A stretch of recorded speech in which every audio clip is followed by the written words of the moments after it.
Assalamualaikum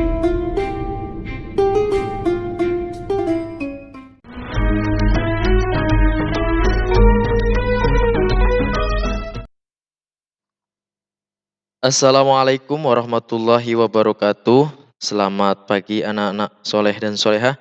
Bagaimana kabarnya hari ini? Semoga kita semua selalu dalam lindungan Allah Subhanahu wa Ta'ala. Anak-anakku sekalian, kembali kita belajar dari rumah untuk kelas 6 sekolah dasar. Sebelum kita memulai pembelajaran kita pada pagi hari ini, marilah kita awali dengan membaca doa. Bismillahirrahmanirrahim. Raditu billahi robba wa bil islami dina wa bi muhammadin nabiyya wa rasula rabbi sidni ilma warzuqni fahma. Amin. Anak-anakku sekalian, kita memasuki pembelajaran ke-6 untuk di semester kedua ini dengan tema indahnya saling membantu. Islam adalah agama rahmatan lil alamin, yaitu rahmat bagi semesta alam. Dengan kata lain, Islam merupakan agama yang syarat akan manfaat baik bagi individu maupun sosial. Islam mengajarkan kepada kita untuk tolong-menolong terhadap sesama muslim. Hal tersebut jelas tertulis dalam Al-Quran yang menyatakan bahwa kita harus tolong-menolong dan mengerjakan kebaikan dan takwa. Hal tersebut jelas tertulis dalam Al-Quran yang menyatakan bahwa kita harus tolong-menolong dalam mengerjakan kebaikan dan takwa, dan larangan tolong-menolong dalam perbuatan dosa dan permusuhan. Meringankan beban seorang muslim berarti membuat kebaikan kepadanya, dan balasan kebaikan adalah kebaikan, sebagaimana Allah Subhanahu wa taala berfirman dalam Al-Qur'an, tidak ada balasan kebaikan kecuali kebaikan pula. Quran surat Ar-Rahman ayat 60. Islam tidak hanya memerintahkan untuk bersikap tolong-menolong kepada sesama umat Islam. Pada orang yang berbeda agama pun kita harus berbuat kebaikan. Hanya saja, kebaikan tersebut tidak mengarah kepada agama yang dianut. Baik anak-anakku sekalian, untuk selanjutnya kita akan mempelajari subtema membaca Al-Quran surah Al-Ma'idah ayat 2-3 dan Al-Hujurat ayat 12 dan 13. Yang pertama, Quran surat Al-Ma'idah ayat 2 dan 3. Surat Al-Ma'idah adalah surat kelima dalam Al-Quran yang terdiri atas 120 ayat. Al-Ma'idah artinya hidangan. Dinamakan surat Al-Ma'idah karena memuat kisah mukjizat Nabi Isa alaihi salam yang dapat menurunkan hidangan dari langit. Kisah tersebut terdapat pada akhir surat ini. Sekalipun pada ayat-ayatnya yang turun di Mekah, tetapi ayat ini diturunkan sesudah Nabi Muhammad hijrah ke Madinah. Surat Al-Ma'idah ayat kedua mempunyai asbabul nuzul, yaitu menurut Zaid bin Aslam radhiyallahu anhu menuturkan bahwa ayat ini diturunkan berkenaan dengan Rasulullah Shallallahu alaihi wasallam dan para sahabat saat berada di Hudaybiyah yang dihalangi orang-orang musyrik ke Baitullah. Hingga akhirnya dibuatlah perjanjian Hudaybiyah. Keadaan ini membuat sahabat marah. Suatu ketika dari arah timur datang beberapa orang musyrikin yang berjalan melintasi mereka. Para sahabat pun berkata, bagaimana jika kita menghalangi mereka sebagaimana kita pernah dihalang-halangi? Kemudian turunlah ayat kedua surat Al-Ma'idah ini sebagai larangan untuk membalas dendam. Bunyinya, Bismillahirrahmanirrahim. Wa ta'awanu 'alal birri wat taqwa wa la ta'awanu 'alal ismi wal 'udwan. Yang artinya, dan tolong menolonglah kamu dalam mengerjakan kebajikan dan takwa, dan jangan tolong menolong dalam berbuat dosa dan permusuhan. Sedangkan surat Al-Ma'idah ayat ketiga, asbabul nuzulnya adalah diturunkan terakhir kali oleh Allah Subhanahu wa taala kepada Nabi Muhammad sallallahu alaihi wasallam. Ketika itu Nabi Muhammad sallallahu alaihi wasallam sedang melakukan haji wada. Haji wada adalah haji terakhir atau haji pamitan yang dilakukan Nabi Muhammad bertepatan pada tanggal 9 Zulhijjah tahun 10 Hijriah. Ibnu Abbas radhiyallahu anhu menuturkan bahwa pada hari Jumat setelah asar tahun 10 Hijriah, Rasulullah Shallallahu alaihi wasallam melakukan haji wada. Rasulullah menasihati para sahabat saat berwukuf di padang Arafah. Di sela-sela khutbah Rasulullah, malaikat Jibril datang menyampaikan ayat ini. Hadis riwayat Ibnu Jarir, Ibnu Mardawaih, dan Tabrani. Bunyi ayat surat ketiga ini adalah Bismillahirrahmanirrahim.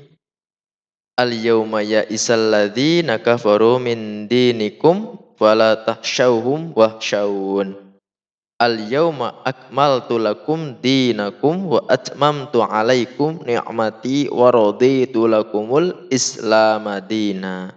Artinya, pada hari ini orang-orang kafir telah putus asa untuk mengalahkan agamamu. Sebab itu, janganlah kamu takut kepada mereka dan takutlah kepadaku. Pada hari ini telah kusempurnakan untuk kamu agamamu dan telah kucukupkan kepadamu nikmatku dan telah kuridhoi Islam itu menjadi agama bagimu. Quran Surat Al-Ma'idah ayat ketiga. Yang kedua, Surat Al-Hujurat ayat 12 dan 13. Surat Al-Hujurat termasuk golongan surat Madaniyah. Al-Hujurat artinya kamar-kamar. Nama Al-Hujurat diambil dari ayat keempat.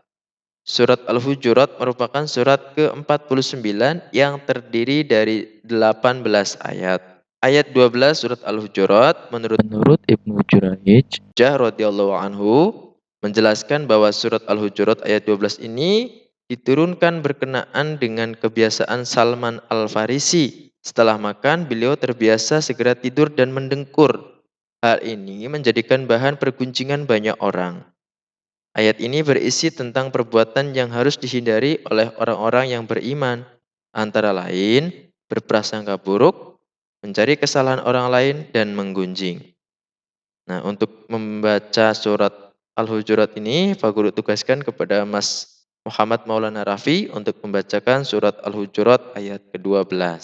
Assalamualaikum warahmatullahi wabarakatuh.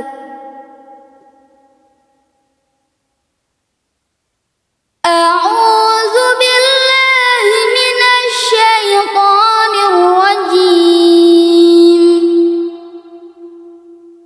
Bismillahirrahmanirrahim. Ya ayyuhalladzina amanu ijtanibu katsiran minadh-dhann. Ya ayyuhalladzina amanu ijtanibu katsiran minadh-dhann. Inna ba'dadh-dhanni wa la tajassasu wa la yaghtab ba'dukum ba'dan. Ayuhibbu ahadukum an ya'kula lahma akhihi maytan fakarihtumuh. Wattaqullah, innallaha tawwabur rahim.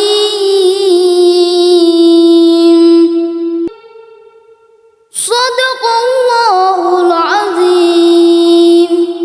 Wassalamualaikum warahmatullahi wabarakatuh. Terima kasih Mas Rafi. Arti dari surat Al-Hujurat ayat 12 yaitu, wahai orang-orang yang beriman, jauhilah banyak dari prasangka. Sesungguhnya sebagian prasangka itu dosa, dan janganlah kamu mencari-cari kesalahan orang lain. Dan janganlah ada di antara kamu yang menggunjing sebagian yang lain. Apakah ada di antara kamu yang suka memakan daging saudaranya yang sudah mati? Tentu kamu merasa jijik, dan bertakwalah kepada Allah. Sungguh Allah Maha Penerima Taubat, Maha Penyayang. Quran Surat Al-Hujurat ayat ke-12. Sedangkan surat Al-Hujurat ayat ke-13 menurut Ibnu Abi Mulaikah radhiyallahu anhu menuturkan bahwa surat Al-Hujurat ayat 13 ini diturunkan berkenaan dengan orang-orang yang mencela ketika Bilal radhiyallahu anhu naik ke atas Ka'bah untuk mengumandangkan azan setelah Fathu Mekah. Untuk surat Al-Hujurat ayat 13 ini, Pak Guru minta kepada Ananda Hafizah Faras Aulia untuk membacakan surat Al-Hujurat ayat ke-13. Assalamualaikum warahmatullahi wabarakatuh. Perkenalkan, nama saya Hafizah Faras Aulia dari SDN 1 Ambal Resmi. A'udzu billahi minasy syaithanir rajim. Bismillahirrahmanirrahim. Ya ayyuhan nasu inna khalaqnakum min dzakarin wa unsa. Inna khalaqnakum min dzakarin wa unsa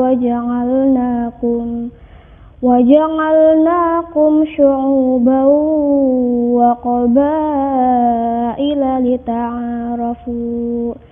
Inna akramakum indallahi atqakum. Innallaha alimun khabir. Sadaqallahul azim. Wassalamualaikum warahmatullahi wabarakatuh. Terima kasih Mbak Hafizah Faras Aulia.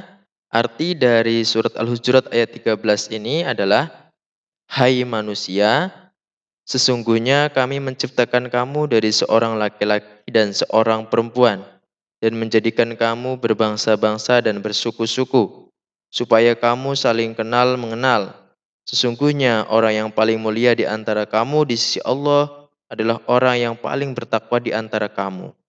Sesungguhnya Allah Maha Mengetahui lagi Maha Mengenal. Quran Surat Al-Hujurat ayat ke-13. Baik anak-anakku sekalian, demikian untuk materi pada pagi hari ini. Untuk minggu depan kita akan melanjutkan lagi pelajaran yang sama, melanjutkan materi tentang indahnya saling membantu. Untuk tugas kamu di rumah, anak-anak silahkan baca Al-Quran surat Al-Hujurat ayat 12 dan 13, kemudian rekamlah suaramu, hasilnya kemudian dikirimkan kepada Pak Guru. Kita akhiri pertemuan kita pada pagi hari ini dengan mengucapkan hamdalah bersama-sama. Alhamdulillahirabbil alamin. Demikian, semoga bermanfaat. Pak Guru akhiri. Wallahul muwafiq ila aqwamit thoriq. Wassalamualaikum warahmatullahi wabarakatuh.